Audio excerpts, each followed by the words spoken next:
Hi students, good evening to all of you and welcome to my channel. After a long time I am going to do video due to some problems.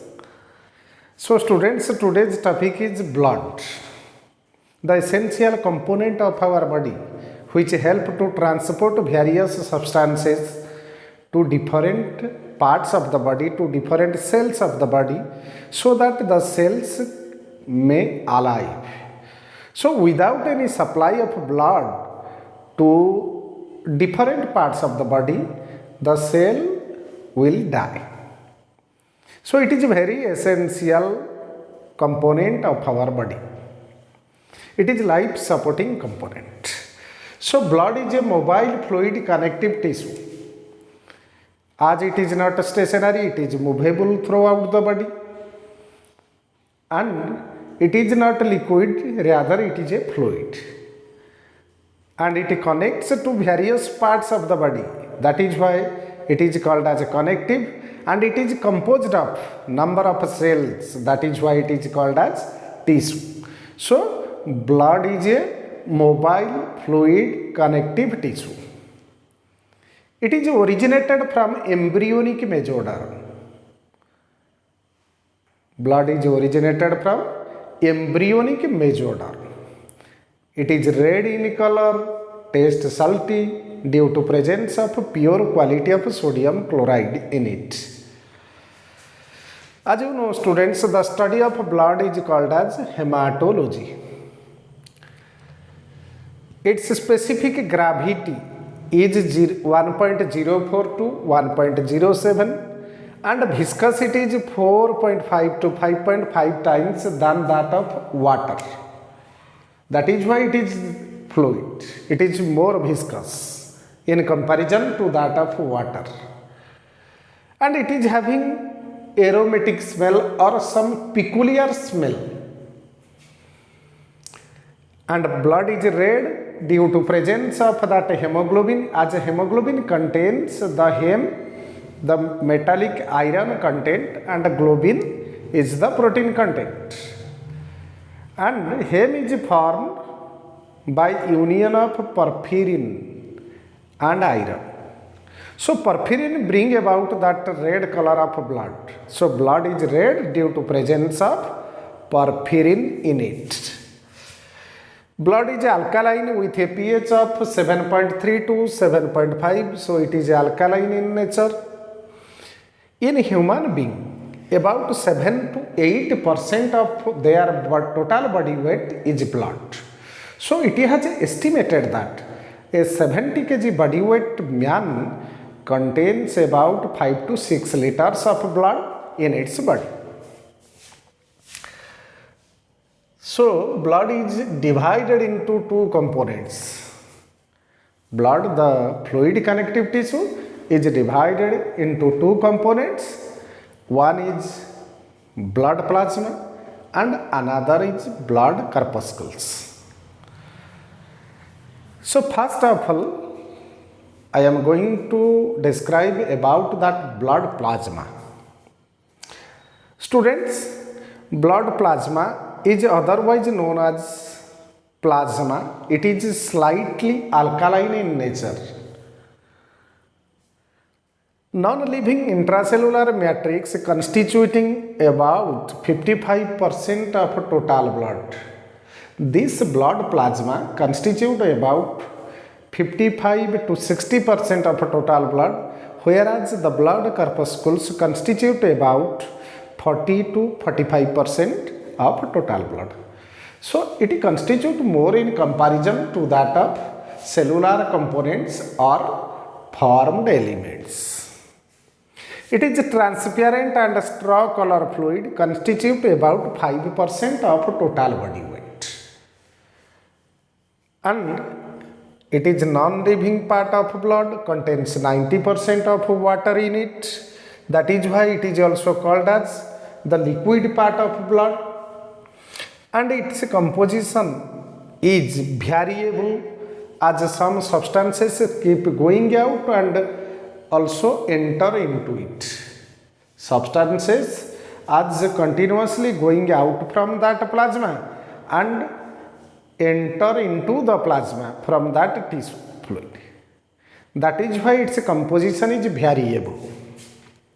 Structure of plasma is very complex because of many types of organic and inorganic substances get dissolved, get present in it. Among inorganic substances, sodium chloride, sodium bicarbonate mainly present. Besides these, chloride, bicarbonate, sulfate, phosphates of potassium, calcium, magnesium, iron are also present. So these forms about 0.9 to 9% of blood plasma. The inorganic substances that present in it, it is about 0.9 to 9% of blood plasma. Addition to salts, oxygen, carbon dioxide, nitrogen, gas are also found dissolved in plasma. These are also found dissolved in plasma. So students, the organic substances that are present in plasma, that is albumin, globulin, fibrinogen and prothrombin. As you know, inorganic constituent is about 0.9 to 9% and they are present, also they are responsible to maintain that alkalinity pH of blood plasma. Besides that, the organic substances, the main organic substances are present in the form of some important proteins like that of albumin, globulin, fibrinogen and prothrombin. Students, albumin is the important protein that present in plasma which maintains the osmotic pressure of plasma and help in osmoregulation in cell and tissue fluid. As you know, osmoregulation means maintaining of water and salt balance. So within the cell and tissue, it also maintains that water and salt balance. That is why it is one of the important protein that present in plasma and it maintains osmotic pressure of plasma. Another important protein is globulin. It helps in osmoregulation and transport of proteins. But most globulins are immunoglobulins which act as antibodies. So immunoglobulins, antibodies are otherwise called as immunoglobulin and it can be written as Ig, immunoglobulins. There are 5 different types of immunoglobulins and antibodies. They are remember as GAMD, gamma immunoglobulin, alpha immunoglobulin, mu immunoglobulin, epsilon immunoglobulin and delta immunoglobulin. So globulin is one of the important protein that present in plasma which provide protection to our body from disease causing pathogens by forming that antibodies. And the next proteins, they are prothrombin and fibrinogen. Students, prothrombin and fibrinogen, two important proteins that help in blood coagulation. It help in blood coagulation. Globulin formed in lymphocytes, lymph glands. Globulin is formed in lymph glands and found in colloidal form in plasma. Get dissolved in plasma, colloidal form in plasma. But other proteins like that of albumin, prothrombin and fibrinogen, these proteins are formed in liver. So besides these 3 proteins like that of albumin, prothrombin and fibrinogen, globulin formed in lymph glands and it is present in colloidal part in plasma. The digested nutrients are also present in it in the form of glucose, fat, vitamin, amino acid, fatty acid, glycerol. These are get dissolved in plasma. These are the digested nutrients. The complex food materials get degraded into that observable form in the form of nutrients.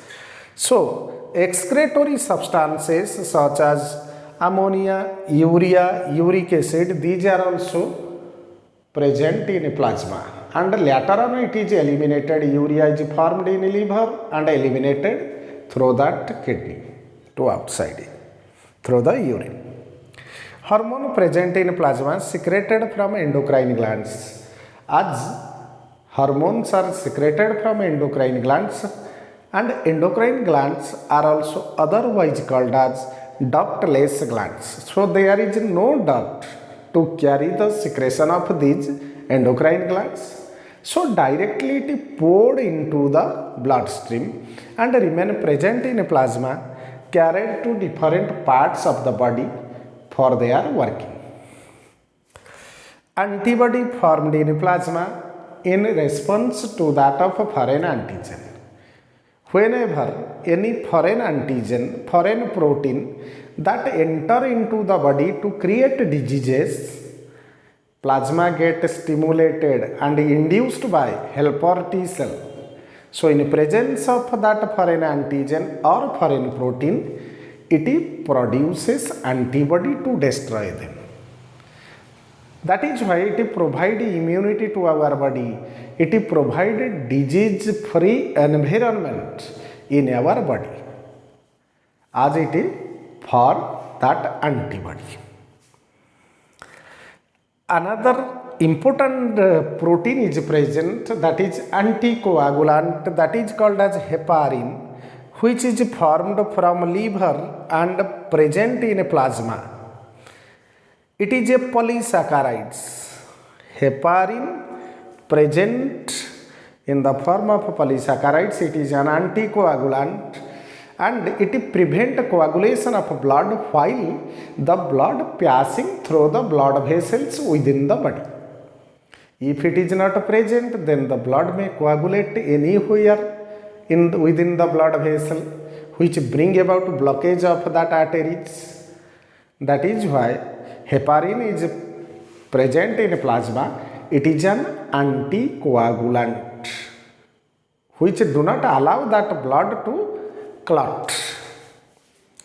So let us come to the functional aspects of that plasma. What are the functions of that plasma? Plasma transport nutrient and carbon dioxide. Definitely it transport that nutrient along with blood. It transport everywhere to every part of the cell. So it help in transport of nutrients as well as it carry that carbon dioxide also. So it help in transport of nutrient and carbon dioxide. It also transport excretory wastes. Excretory substances are also formed within the body and it is also transported. As you know, urea is formed in liver, then through that plasma it is carried to that of kidney and for their elimination from the body.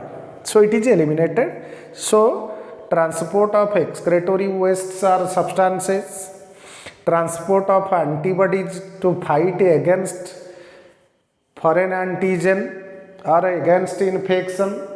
When there is an infection occurs due to presence of antigens, plasma produces antibody. So it transports antibody to the site of infection. As you know, students, where infection occurs, WBC is like that of neutrophil rushed to that infection spot to fight against pathogens.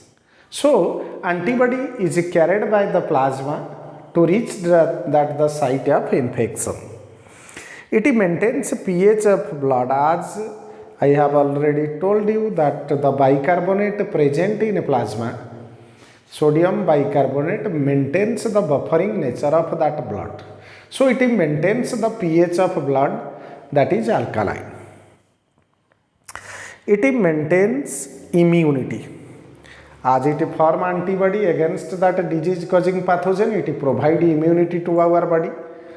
So immunity is bring about by the presence of antibodies in plasma.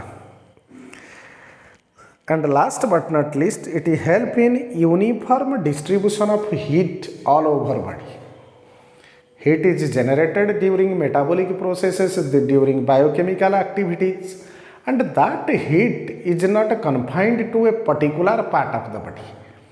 It is distributed throughout the body and all over body. That is why our body temperature is constant. Uniform temperature is maintained by that plasma. So students, this is all about that plasma, and in next part of this video, blood and its components part 2, I will discuss about that formed element or corpuscles of the blood or the cellular components of blood. So students, if you like my video, then subscribe it. Thank you.